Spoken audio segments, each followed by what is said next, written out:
మీరు గత 2 సంవత్సరాలుగా 2.5 సంవత్సరాలుగా నన్ను గమనిస్తూనే ఉండుంటారు. నేను వీళ్ళని తిడుతూ ఉంటాను, వాళ్ళని తిడుతూ ఉంటాను, అందరినీ తిడుతూ ఉంటాను. ఎక్కడ చెడ కనిపిస్తే అక్కడ. అలా అని చెప్పి నేను మంచివాడిని కాదు అని కాదు. అంటే ఒక పత్రికా విలేకరుగా నా బాధ్యత చెడుని విమర్శించటం. ఇప్పుడు రోడ్డు మీద మున్సిపాలిటీ వాడు ఉన్నానుకోండి, అక్కడ చెత్త కనిపించిన ఆ చెత్త తీసుకెళ్ళి చీపుతో దీంట్లో పడేస్తూ ఉంటాడు కదా, అలాంటి చెత్త కార్మికుడు నేను. సరే, ఇప్పుడు ఏంటి 2006లో కాంగ్రెస్ ప్రభుత్వం ఉండేది. చిదంబరం గారు మన ఫైనాన్స్ మినిస్టర్. అసలే చిదంబరం రహస్యం కదా, ఆయన చేసే పనులన్నీ రహస్యంగానే ఉంటాయి. మనకి అప్పట్లో మన కరెన్సీని ప్రింట్ చేయడానికి ఇంగ్లాండ్లో ఒక సంస్థకి ఇచ్చారు, బెలారు, BELARU. మీరు గూగుల్లో టైప్ చేసి కనుక్కోవచ్చు అది.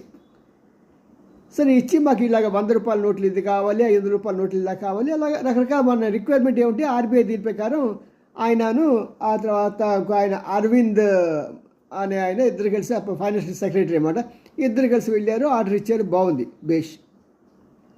ఆ తర్వాత ఎప్పుడైతే మన ప్రణబ్ ముఖర్జీ 2010లో ఆయన ఇది రాష్ట్రపతి అయ్యాడో, వెంటనే డీల్ క్యాన్సిల్ చేశాడు.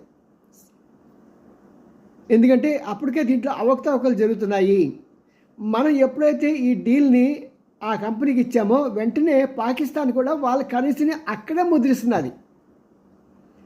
సందట్లో సడమియా అన్నట్టుగా, బాబు మా కరెన్సీతో పాటు పాపం ఇండియా కరెన్సీ కొద్దిగా మాకు ప్రింట్ చేసి డబ్బులు ఇస్తాంలే అన్నారు.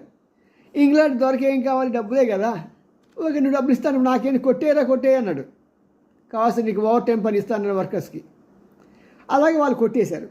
ఆ సంగతి 2012లో మనకి చిదంబరం, 2010లో చిదంబరం ఇది మన రాష్ట్రపతిగా అయిన తర్వాత దాన్ని క్యాన్సిల్ చేశాడు.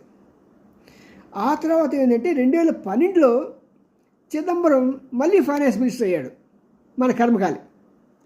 ఏ సంస్థ అయితే దొంగ 500 రూపాయల నోట్లు ప్రింట్ చేస్తున్నాదో ఆ బెలారు కంపెనీ ఈయన ప్రణబ్ ముఖర్జీ క్యాన్సిల్ చేస్తే ఈయన మళ్ళీ తీసుకొచ్చి అదే కంపెనీకి ఆర్డర్స్ ఇచ్చాడండి.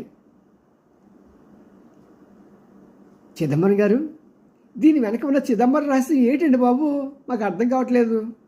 అందుకనే కదా మోడీ గారు వచ్చిన తర్వాత ఆయన కావాలని చెప్పి 500 రూపాయలని క్యాన్సిల్ చేశారు, ఆ నోట్లని రద్దు చేశాడు.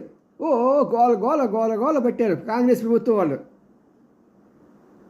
ఇవన్నీ ప్రజలు చెప్పలేరు కదా.